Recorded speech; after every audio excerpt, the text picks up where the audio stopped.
Hi, my name is Carystaal and welcome to another episode of Cary's Rival Kingdoms Corner.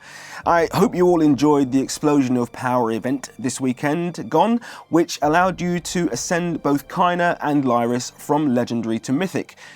It was touch and go for Legions for only a short while on the Sunday as to whether or not we'd actually get the top ladder prize of Lyris's Conductive Lavalier, but due to some great planning by Ellie, Slexy and Moose, coupled with a great push by the Kingdom members and visitors, I am pleased to say I woke up on Monday morning to be greeted by this. A fantastic job to all of our pushers this event. In this episode, I wanted to focus on the new feature available in-game called Astral Gear, specifically what it is and how we get it. Now, Astral Gear allows you to equip pieces of crafted gear to your Ancient. It's available in different rarities. Currently only Common, Superior and Rare are available, with Epic, Legendary and finally Mythic available in the future.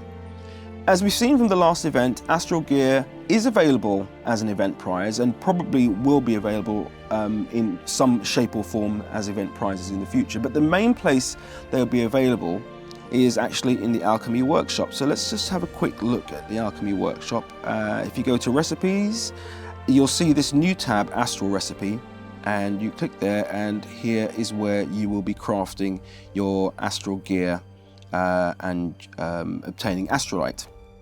So to craft Astral Gear, you'll need the new currency, Astralite. Now, some Astralite is currently available via a couple of daily quests, plus there's also a one-off crafting of 20 Astralite in the Alchemy Workshop.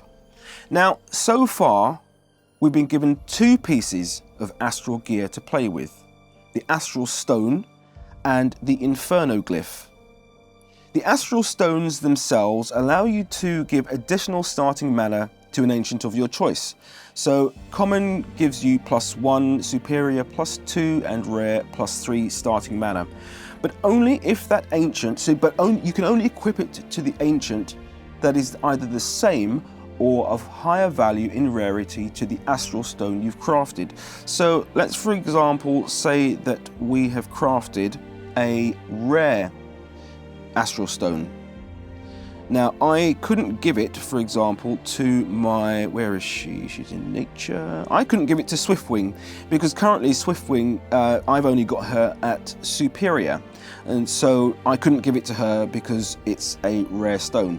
So you have to give it to either the same or above the rarity of the stone to your Ancient. Now, currently we can only craft one more Astral Stone. One more common Astral Stone. There were two available in the last event ladder. So whether these common Astral Stones will become available in future, we'll just have to wait and see. But also, let's have a look here in the Alchemy Workshop.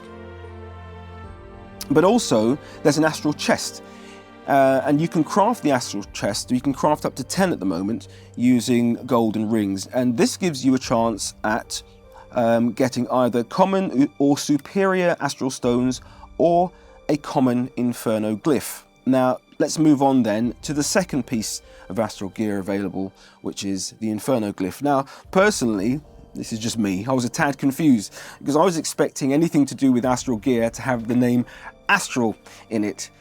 So if it was me, personally, I would have named it the Astral Inferno Glyph, but perhaps that's just splitting hairs. Anyway, the Inferno Glyph is indeed another piece of Astral Gear you can equip to your Fire Ancients, but this time it's limited specifically to 4 Fire Ancients. Let's just have a quick look at my Ancients. Let's go into Fire. So, for example, if I go to... No, hold on. That's wrong. Let's go to the Alchemy Workshop. No, what am I doing? Let's go to my inventory, go to upgrades, and go to the Inferno Glyph, because we won an Inferno Glyph in the last event. And if I press equip, you can see it's only available to be equipped by 4 Ancients. So that's Aloni, Jal, Golgog, and Anir. So the Inferno Glyph grants a buff on single target damage spells both instant and over time, and scales from 7% for common, 8.6% for superior, and 10.2% for a rare glyph. As I said before, there was a common Inferno Glyph up for grabs in the last event, and you can craft one superior glyph in the Alchemy Lab, but at the moment there isn't a rare glyph to craft, so I guess all in good time. So at the moment Astralite is very thin on the ground, but that's understandable as it's a brand new currency. I'm guessing that it will find its way into our inventories via events, and perhaps, maybe, will become available in the same way as Mithril Shards are available, perhaps finding its way into the daily quests. But for now, I think the maximum is 95 Astralite in total. And now, one thing to bear in mind, Astral Gear is swappable. So that means you can equip it, but later remove it from your chosen ancient. However, bear in mind that it costs Astralite not only to equip gear, but also to remove it. The cost for doing this appears to be quite small, but as it's such early days and your stock of Astralite at the moment is very small, just make sure you equip your gear wisely. Personally, for now, I'm going to hang fire on equipping any Astral Gear until more Astralite becomes available, and also until other gear becomes available. Just very briefly before I go, I usually play Rival Kingdoms on my Galaxy Note 4, but I sometimes play on my Nvidia Shield tab. Now, on the Note 4, if you have a notification saying your stones have regenerated or you've been attacked, it usually just brings up a little notification in the top bar. But on the Nvidia Shield tab, it will sometimes show you pictures. For example, it might show you 3 battle stones if your stones have regenerated, or it might show you a picture of Lyris saying that you've been attacked.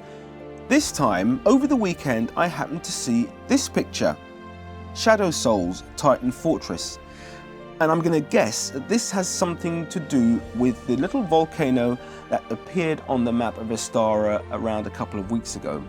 Whether it does or it doesn't, I don't know, but personally I'm intrigued, and as soon as I find out any more information about Shadow Souls Titan Fortress and what it entails for Rival Kingdoms fans, I will keep you posted and let you know. Thanks for taking the time to join me in this episode, and if you'd like to keep up to date with all things Rival Kingdoms, or if there's anything specific you'd like to see, then please subscribe and leave me a comment. Take care, thanks for watching, and I look forward to you joining me next time for another episode of Cary's Rival Kingdoms Corner.